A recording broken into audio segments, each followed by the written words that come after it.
Zudio Zudio Zudio YouTube খুলে বহুদিন ধরে শুধু জুডিওকে দেখা যাচ্ছে। তো আমি বা পিছিয়ে থাকি কেন, লেট হলো বাট চলে আসলাম। তো ঢুকতেই তো চলো ভেতরে ঢোকা যাক, কালেকশনগুলো তোমাদের সাথে শেয়ার করি। ঢুকতেই দেখলাম প্রচুর কুর্তি, টি শার্ট আর ফ্রকের কালেকশন। আমার কুর্তিগুলো অ্যাফোর্ডেবল মনে হলো, ফ্রকগুলো কিন্তু আমার একটু দাম বেশি মনে হয়েছে। তারপরে একটু এগিয়ে যেতে দেখলাম একটা কাউন্টারে প্রচুর সোয়েটারের কালেকশন, যেহেতু এখন শীতকাল। তো 899-এ বিক্রি হচ্ছিলো, কিন্তু আমার হাত দিয়ে কোয়ালিটিটা অত ভালো মনে হয়নি। তারপর আরেকটু এগিয়ে গেলাম, দেখলাম লিপস্টিকের counter, liquid lipstick, bullet lipstick দুটোই 149-এ বিক্রি হচ্ছে, বেশ অ্যাফোর্ডেবল। তারপরেই দেখলাম 4টে নেল পলিশ একসাথে 199-এ বিক্রি হচ্ছে, আর 3টে লিকুইড লিপস্টিক একটা প্যাকেটে 199-এ, আর হচ্ছে লিপ বাম, লিপ কালার আর লিপ স্ক্রাব একটা প্যাকেটে 199-এ বিক্রি হচ্ছিলো, বেশ রিজনেবল, আমি তো নিয়েছি।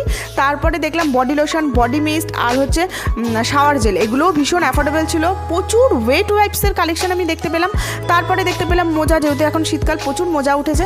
তারপর জুতোর কালেকশনগুলো আমার বেশ ভালো লেগেছে, দামটাও রিজনেবল ছিল। এই ছিল আমার Zudio visit. Bye bye, tata.